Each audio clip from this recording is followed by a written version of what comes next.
CM Jagan పై జరిగిన దాడి కేసులో పోలీసులు కీలక సమాచారాన్ని రాబట్టినట్లు తెలుస్తోంది. కాల్ డేటా విశ్లేషణలో 60 మందిలో ఓ 10 మంది తీరు సందేహాస్పదంగా ఉన్నట్లు గుర్తించారు. ఆగంతకులు వివరాలు అందిస్తే 2 లక్షల నగదు బహుమతి ఇస్తామని విజయవాడ పోలీసులు ప్రకటించారు. రాష్ట్రంలో అల్లర్లు జరిగితే ఎన్నికల కమిషన్ కార్యాలయం ఎదుట నిరాహార దీక్ష చేస్తారని హెచ్చరించారు. బెంగాల్ సీఎం మమతా బెనర్జీ బీజేపీకి అనుకూలంగా ఈసీ వ్యవహరిస్తోందంటూ మండిపడ్డారు. బీజేపీ ఆదేశాల మేరకు Murshidabad deputy inspector general of పోలీస్ను ఈసీ తొలగించిందని ఆరోపించారు. వైసీపీకి మరోసారి ఓటు వేస్తే ప్రజల్ని అమ్మేస్తారని ఏపీసీసీ చీఫ్ షర్మిల విమర్శించారు. మద్యపాన నిషేధం అంటూ అధికారంలోకి వచ్చిన జగన్ ప్రభుత్వం మద్యం అమ్మే పరిస్థితి తీసుకొచ్చారన్నారు. నాసిరకం మద్యం అమ్ముతూ ప్రజల జీవితాలతో ఆడుకుంటున్నారన్నారు. వైసీపీ పాలనతో రైతులు అప్పుల పాలయ్యారన్నారు.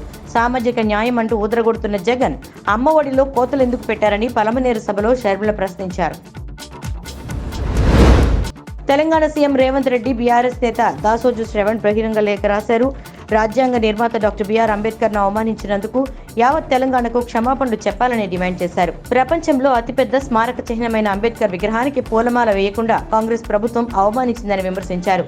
కేసీఆర్ పై ఉన్న కోపంతో రాజ్యాంగ నిర్మాతను అవమానించారని మండిపడ్డారు. తమ పార్టీ అధినేతపై రేవంత్ రెడ్డికి దురభిమానం ఉందని ప్రతీకార రాజకీయాలు చేస్తున్నారన్నారు.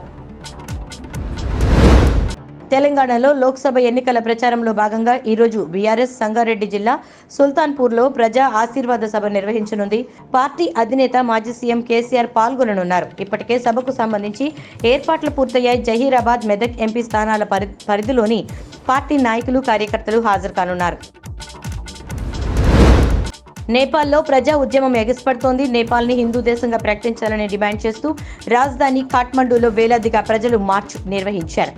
ఈ ఆందోళనల్ని పోలీసులు అడ్డుకున్నారు. నేపాల్ పార్లమెంట్లో 5వ అతిపెద్ద పార్టీగా ఉన్న రాష్ట్రీయ ప్రజాతంత్ర పార్టీ ఈ డిమాండ్లను చేస్తోంది. రేస్గురం మూవీలో విలన్ గా నటించిన భోజ్పూర్ నటుడు రవికిషన్ ఉత్తరప్రదేశ్ గోరఖ్పూర్ నుంచి బీజేపీ తరఫున మరోసారి పోటీ చేయబోతున్నారు. 2019 లోక్సభ ఎన్నికల్లో ఇక్కడి నుంచి పోటీ చేసిన విషయం అందరికీ విదితమే. రవికిషన్ తెలుగులోనూ రేస్గురం, సుప్రీం వంటి సినిమాల్లో విలన్ గా నటించారు. లోక్సభ ఎన్నికలకు ముందే అధికారులు రికార్డు స్థాయిలో నగదు స్వాధీనం చేసుకున్నారు. చరిత్రలో ఎన్నడూ లేని విధంగా రికార్డు స్థాయిలో 4,650 కోట్లు స్వాధీనం చేసుకున్నట్లు ఈసీ తెలిపింది. ఈసారి స్వాధీనం చేసుకున్న మొత్తం 2019 లోక్సభ ఎన్నికల సమయంలో స్వాధీనం చేసుకున్న 3,475 కోట్ల కంటే ఎక్కువ. తమిళనాడులోని డీఎంకే పార్టీపై ప్రధాని మోదీ విమర్శలు చేశారు. ఓ ఇంటర్వ్యూలో ఆయన మాట్లాడుతూ సనాతన ధర్మానికి వ్యతిరేకంగా డీఎంకే పుట్టిందని ఆరోపించారు. సనాతనంపై డీఎంకే విషం చిమ్మాల్సిన అవసరమేముందని ప్రశ్నించారు. ఒకప్పుడు రామ మందిరం వారికి రాజకీయ ఆయుధమని, ఇప్పుడు ఆ మందిర నిర్మాణం పూర్తయిందన్నారు. కేరళలోని వాయనాడ్లో కాంగ్రెస్ నేత రాహుల్ గాంధీ ప్రచారం నిర్వహించారు. భారతీయులు ఒకరినొకరు అగౌరవపరుచుకోవడం, ద్వేషించుకోవడం, పోరాడాల్సిన అవసరం లేదన్నారు. ఐక్యంగా కలిసికట్టుగా పనిచేస్తేనే దేశం అభివృద్ధి సాధ్యమవుతుందన్నారు. ఇటీవల ఏనుగు దాడిలో మరణించిన వ్యక్తి కుటుంబాన్ని కలిసినట్లుగా చెప్పుకొచ్చారు రాహుల్ గాంధీ.